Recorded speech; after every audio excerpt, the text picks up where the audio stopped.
Supaya jangan lagi masyarakat ni hanya karena suku ya. Betul. Jadi sebenarnya kan bukan sukunya, tapi kualitas layak atau tidak jadi pemimpin kan betul. Itu Pak. Itu saya sangat pendapat dengan Pak Ustaz. Di dalam memilih pemimpin tersebut kita harus melihat kualitas potensi daripada calon tersebut untuk memimpin daerah ini.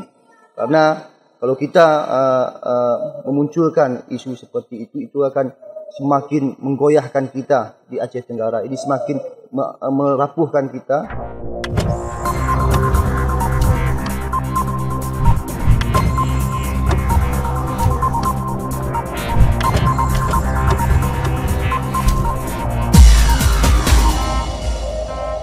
Bagi saudara-saudari kaum muslimin muslimat dimanapun berada yang mau berinfak berpartisipasi untuk memberikan infak atau sedekah jariahnya memperbaiki kelas TPA tempat pengajian kami ini, silahkan kirim ke nomor rekening di bawah ini.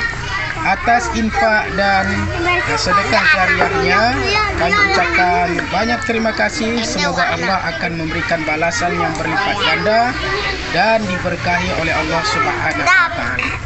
Assalamualaikum warahmatullahi wabarakatuh. Jumpa lagi kita di channel yang berkah ini, Sahdari Official. Mudah-mudahan berkah dunia akhirat insyaallah, amin ya rabbal alamin. Kali ini kita kedatangan tamu yang sangat spesial ini, yaitu yang merupakan Kepala Kesbangpol atau Kepala Kesatuan Bangsa dan Politik di Aceh Tenggara. Jadi kali ini sangat luar biasa, kita bisa belajar banyak, yaitu tentang politik. Sebenarnya politik itu seperti apa? Karena di tengah-tengah masyarakat kita perhatikan kadang soal politik ini ada yang tidak open, acuh tak acuh. Ada yang bilang, ndak usah urusan politik. Ada sebagian yang bilang politik itu kotor dan lain sebagainya. Nah, inilah saatnya kita bertanya kepada yaitu Bapak Dona Al-Qaddafi. Assalamualaikum Pak. Waalaikumsalam warahmatullahi wabarakatuh. Gimana kabarnya nih Pak? Alhamdulillah sehat. Kegiatan lancar semuanya Pak. Alhamdulillah Pak Ustaz. Tapi sebelum kita masuk kepada tema kita kali ini, kemarin Bapak sempat juga mendamping Bapak Bupati, Dandim dan Kapolres, yaitu membagikan bendera merah putih. Mungkin bisa dijelaskan dulu kegiatannya Pak, waktu membagikan bendera merah putih. Terima kasih Pak Sahdari. Sebelumnya saya sampaikan dulu, saya Dona Al-Qaddafi merupakan pelaksana tugas Kepala Badan Kesatuan Bangsa dan Politik Kabupaten Aceh Tenggara yang mungkin menjabat 17 Mei 2022 kemarin. Jadi kalau dihitung 17 Agustus ini sudah 3 bulan. Oh, sudah 3 bulan. Jadi mengenai kegiatan tentang pembagian bendera secara simbolis yang mungkin diberikan oleh Pak Bupati Aceh Tenggara yang didampingi oleh Pak Dandim dan Pak Kapolres serta perwakilan daripada Kejaksaan Aceh Tenggara, itu merupakan salah satu program gerakan nasional yang merupakan dicanangkan oleh Kementerian Dalam Negeri melalui Dirjen Politik Pemerintahan Umum atau Dirjen Polpum, yang mana untuk menyemarakan Hari Kemerdekaan Republik Indonesia ini kita dihimbau untuk memberikan pembelajaran kepada masyarakat bagaimana dulu mungkin para pahlawan kita memperjuangkan kemerdekaan ini. Maka dengan adanya program ini kita memberikan arahan ataupun bimbingan melalui program ini agar kesadaran masyarakat tentang cinta terhadap tanah air Indonesia ini semakin meningkat. Karena mungkin selama ini sudah berkurang kelihatannya pada saat 17 Agustus. Mungkin dengan program ini, program daripada pemerintah pusat ini yang bekerja sama dengan pemerintah provinsi dan kabupaten bisa memberikan nilai-nilai positif di bidang ideologi dan wawasan kebangsaan. Wawasan kebangsaan. Jadi kemarin kan Pak itu dibagikan secara simbolis Pak ya, yaitu oleh Bapak Bupati dan juga rombongan yang lainnya. Jadi berikutnya itu apakah memang per desa sudah dibagikan bendera atau seperti apa Pak? Ya begini, kita kan sudah membuat surat edaran Bapak Bupati nomor 340/15/2022. Di situ kita menghimbau partisipasi daripada seluruh elemen masyarakat, baik itu BUMN, BUMD, pengusaha, wira swasta, pimpinan vertikal, dan segala macam, maupun individu juga, ormas, seperti itu, ikut serta dalam partisipasi untuk membagikan bendera kepada masyarakat. Ya, digalang oleh instansi-instansi daripada elemen-elemen masyarakat tersebut. Berarti benderanya itu tidak disediakan oleh pemerintah. Oh, tidak. Berarti itu istilahnya apa tuh? Menghimbau gerakan. Itulah tujuan daripada pemerintah agar kita lebih mencintai, mengorbankan. Istilahnya dulu kalau mungkin pahlawan kita mengorbankan jiwa dan raganya.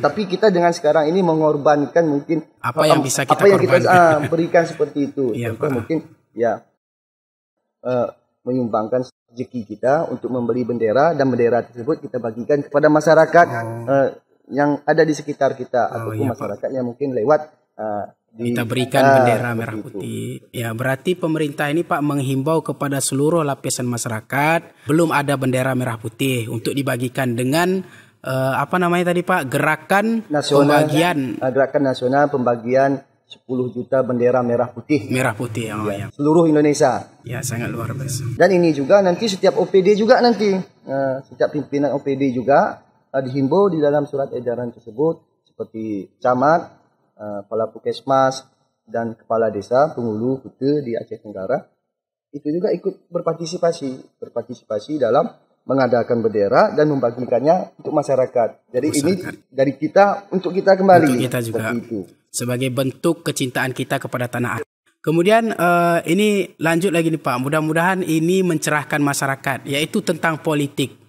Politik itu mungkin bisa dicerahkan masyarakat. Sebenarnya politik itu seperti apa Pak? Ini kalau kita lihat pengertian daripada politik itu merupakan salah satu wadah cara bagaimana kita mewujudkan sebuah tujuan, visi dan misi untuk kebaikan ke depannya.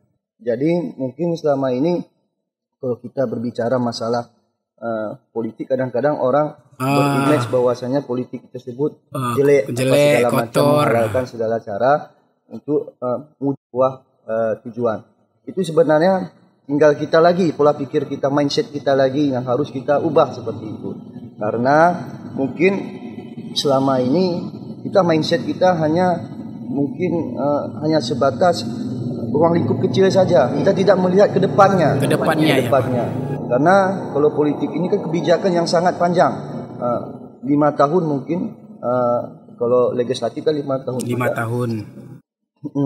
Presiden juga 5 tahun, kepala daerah juga 5 tahun, kan seperti itu. Apalagi ini tahapan pemilu sudah berlaksana ini, Pak Sadari kan, Pak Ustadz, 16 Juni kemarin. 16 Juni sudah berjalan seperti itu. Jadi ini pemilu dan pilkada serentak itu dilaksanakan tahun 2024. Itu sudah ketok palu Pak. Sudah. Tidak ada lagi tidak ada lagi jadwalnya, sudah apa? Sudah ditetapkan seperti itu. Ini adalah kegiatan yang perdana yang dilaksanakan oleh pemerintah Indonesia, yang mana pemilu dan pilkada tersebut dilaksanakan di tahun yang sama. Di tahun serentak yang sama. Serentak, cuma hanya bedanya bulannya saja. Bulannya beda. Di pemilu 14 Februari 2024, pilkada 27 November 2024. Kalau tidak salah, 27 November. Seperti itu.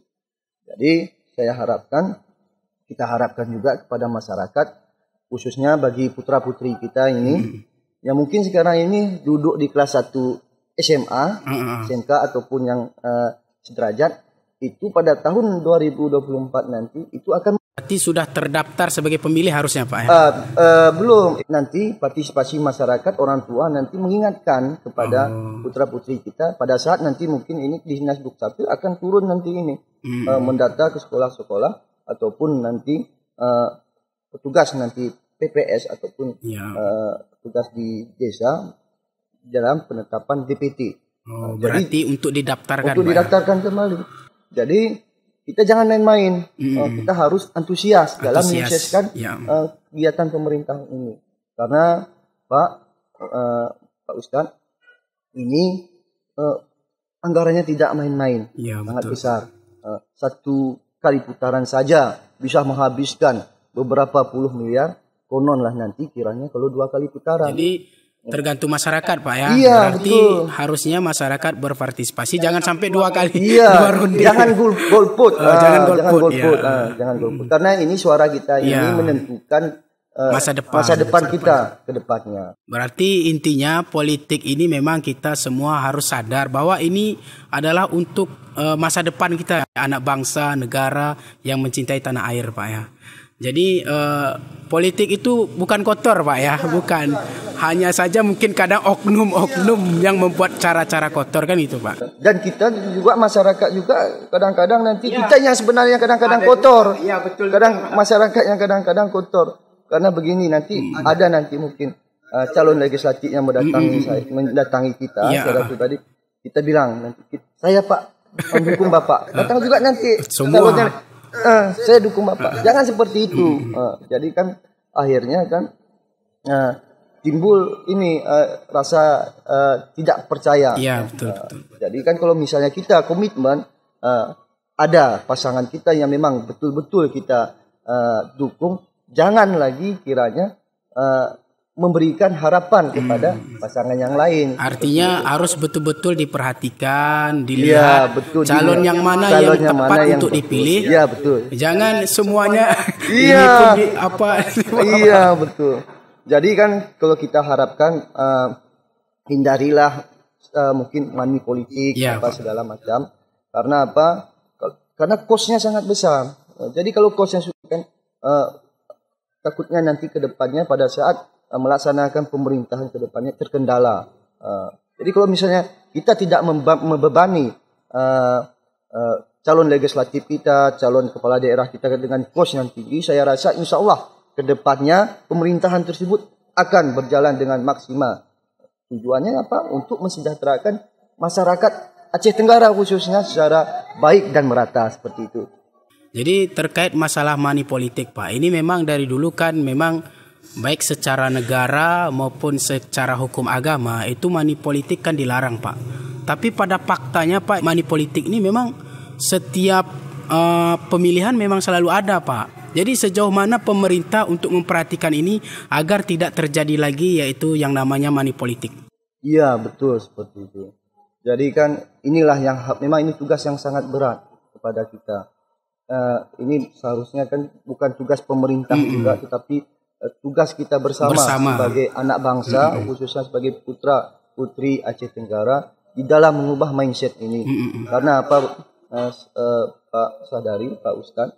Karena yang kita terima itu mungkin nanti hanya tidak seberapa, tapi kita nanti kedepannya mudaratnya itu ataupun bisa saja nanti 1 tahun, 3 tahun, malah mungkin 5 tahun. Jadi itulah yang harus kita ubah pola-pola seperti itu. Kita jangan mau hanya mengorbankan 1 hari. Kita harus melihat itu ke depannya, 5 tahun yang akan datang. Demi generasi kita ke depan, anak cucu kita, untuk memperbaiki negeri ini.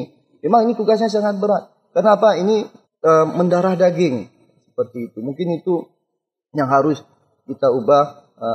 Mungkin dari kalangan masyarakat, tokoh agama, tokoh masyarakat yang ada di sekeliling kita harus bisa memberikan keyakinan kepada masyarakat yang ada di lingkungan kita tersebut bahwasanya di dalam pemilihan baik itu calon legislatif dan kepala daerah tersebut harus kita ubah mindset kita, pola pikir kita yang mungkin selama ini bertentangan dengan hukum maupun aturan agama seperti itu.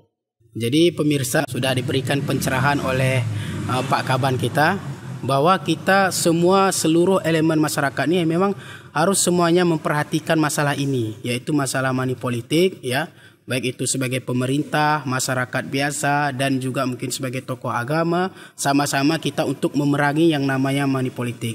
Dan sekurang-kurangnya untuk memerangi money politik itu kita sebagai masyarakat, yaitu untuk tidak ikut berpartisipasi mengikuti yang namanya money politik. Ini sangat luar biasa sekali, Pak. Jadi mudah-mudahan masyarakat kita tercerahkan supaya ini kita bisa mendapatkan yang memang layak jadi DPR, layak jadi pemimpin, sehingga nanti Indonesia, wabil khusus di Aceh Tenggara ini akan kelihatan lebih baik ke depannya. Itu yang kita harapkan, Pak. Karena kan seperti ini, karena kalau sudah kosnya besar, bagaimanapun itu harus dipertimbangkan lagi. Betul, Pak. Betul. Jadi kan kalau misalnya kita masyarakat sudah berpikiran dewasa, tidak membebankan kepada calon yang kita dukung, baik itu legislatif daerah, mudah-mudahan saya yakin mereka akan amanah karena terbeban daripada kepercayaan amanah yang kita berikan kepada mereka, sehingga mereka tidak akan mau bermain-main di dalam melaksanakan roda pemerintahan khususnya di Aceh Tenggara ini. Ya, Pak. Itu yang kita harapkan, Pak. Ya, satu yang lagi yang perlu kita tambahkan seperti ini, menjelang pemilu dan pilkada ini, kita kan di Aceh Tenggara merupakan beraneka ragam suku. Ya, suku yang ada di Aceh Tenggara, suku, bangsa dan ras. Aceh Tenggara salah satu merupakan Indonesia mini yang ada di Indonesia. Karena segala suku yang ada di Indonesia, suku budaya di Indonesia itu ada di Aceh Tenggara. Jadi di dalam pemilu ini maupun pilkada nanti kita harap menjaga kesatuan dan kesatuan bangsa di Aceh Tenggara khususnya, karena kita harus menjaga keharmonisan kerukunan umat beragama. Karena apabila kita sudah harmonis, mudah-mudahan untuk mencapai sebuah tujuan daripada impian kita mudah terlaksana. Tapi apabila terjadi keributan, kekacauan, saya rasa untuk membuat sebuah musyawarah saja mungkin tidak akan sulit tercapai. Karena apa? Tidak ada lagi rasa saling percaya. Tidak ada lagi rasa saling percaya. Dan apalagi nanti ini mungkin ada pilkada dan pemilu, itu mungkin banyak suku ras atau ini memang sangat luar biasa, Pak, terkait dengan isu kebudayaan. Yang paling parah suku. Ini jadi mungkin bisa dicerahkan masyarakat bahwa sebenarnya kita ini antar suku harus yaitu seperti yang Bapak sampaikan tadi, harus menjaga kerukunan antar umat beragama, suku, ras dan lain sebagainya, Pak. Supaya jangan lagi masyarakat ini hanya karena suku betul. Jadi sebenarnya kan bukan sukunya, tapi kualitas layak atau tidak jadi pemimpin kan betul. Itu, Pak. Itu saya sangat pendapat dengan Pak Kat.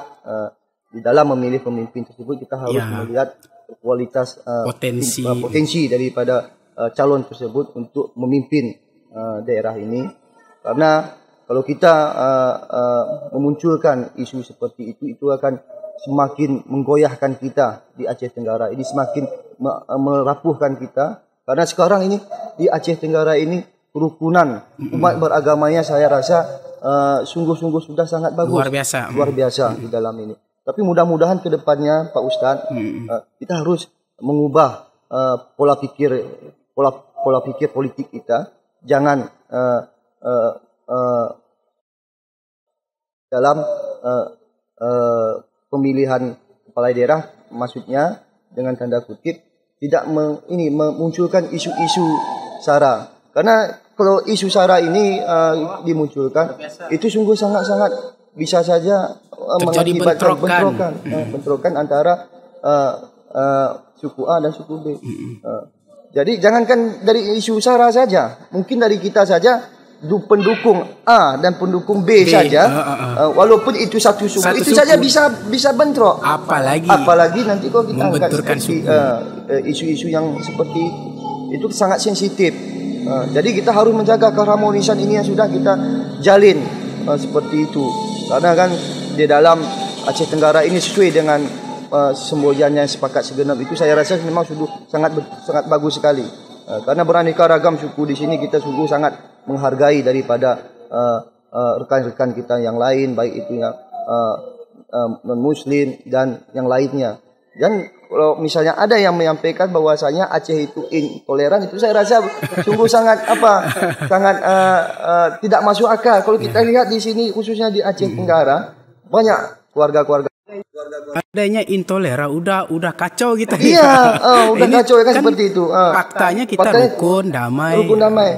Yang katanya mungkin di Aceh tidak ada tempat ibadah agama lain. Saya rasa kan fakta berbeda kan seperti di Aceh Tenggara. Di Aceh Tenggara kan banyak. Jangankan di Aceh Tenggara, di Banda Aceh aja, provinsi Aceh, Kota Madia Banda Aceh ada wihara, ada gereja. Dan tidak diganggu. Seperti itu. Itu yang harus kita, itu adalah sebuah kekuatan bagi kita di dalam menuju Aceh yang baik, menuju Aceh Tenggara yang lebih baik lagi. Seperti itu.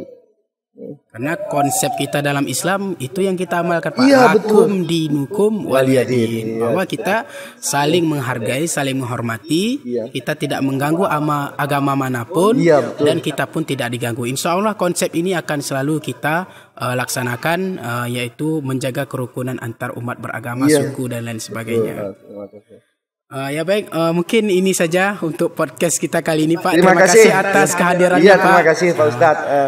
Mudah-mudahan Bapak tidak sungkan-sungkan untuk hadir lagi. Iya, kami siap nanti kalau misalnya Pak Ustadz nanti ada kegiatan lagi yang mungkin membutuhkan informasi dari kami siap. Kalau kami akan datang lagi, Pak Ustadz. Ya Pak, terima kasih atas waktunya Pak. Ya baik pemirsa, alhamdulillah demikianlah perbincangan kita dengan Pak Kaban ya. Jadi Pak Kaban ini juga memiliki channel ya. Jadi bagi teman-teman pemirsa yang ingin tahu lebih banyak lagi kegiatan dari Pak Kaban kita, silahkan nanti diketikkan saja di YouTube itu catatan Pak Kaban. Insya Allah nanti akan bisa berbagai kegiatan Pak Kaban. Dan juga yang kemarin terbaru yaitu membagikan bendera merah putih bersama pemerintah tentunya kepada masyarakat Aceh Tenggara. Sebagai penutup, seperti yang sudah disampaikan oleh Bapak Dona Al-Kadapi, kita menjaga kerukunan antar umat beragama, suku, ras, dan lain sebagainya. Karena ada satu ungkapkan bahwa mau menang harus kuat, mau kuat harus bersatu, mau bersatu maka jalilah hubungan silaturahim dengan baik tentunya. Ya baik, terima kasih pemirsa dan terima kasih kepada Pak Dona Al-Kadapi. Mudah-mudahan Bapak diberikan kesehatan, kekuatan untuk bisa memberikan tentunya pelayanan terbaik untuk masyarakat Aceh Tenggara wabil khusus. Terima kasih. Demikianlah pemirsa, insya Allah kita jumpa lagi di episode podcast berikutnya. Wassalamualaikum warahmatullahi wabarakatuh. Waalaikumsalam warahmatullahi wabarakatuh.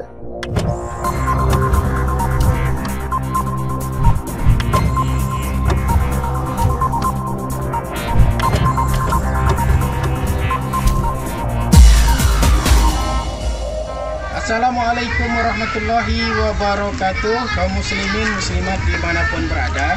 Kali ini saya berada yaitu di TPA Jumasan Desti, yaitu di desa Kota Genting, Kecamatan Laibulan, Kabupaten Aceh Tenggara.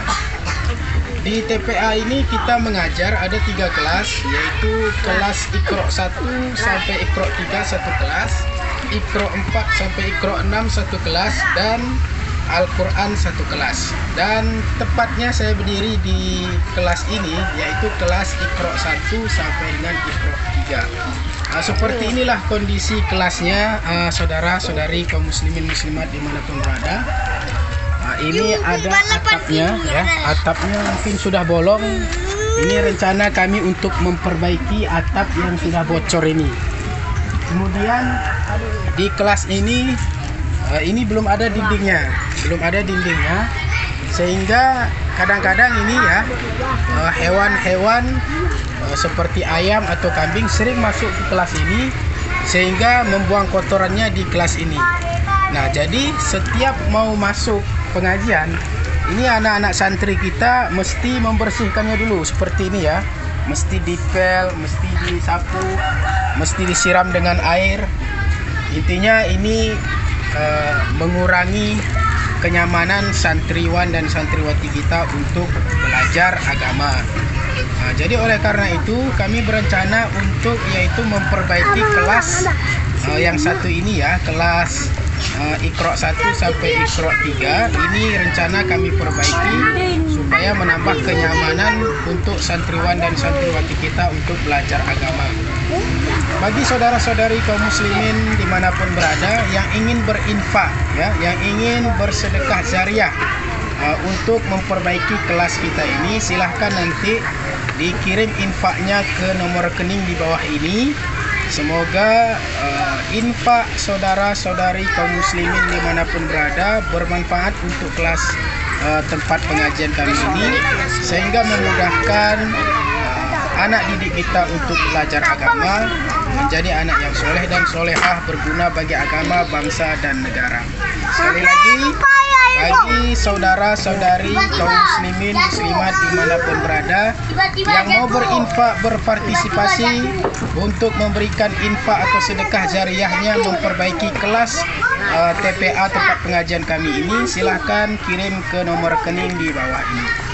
Atas infak dan sedekah jariahnya kami ucapkan banyak terima kasih. Semoga Allah akan memberikan balasan yang berlipat ganda dan diberkahi oleh Allah Subhanahu wa taala. Terima kasih. Wassalamualaikum warahmatullahi wabarakatuh.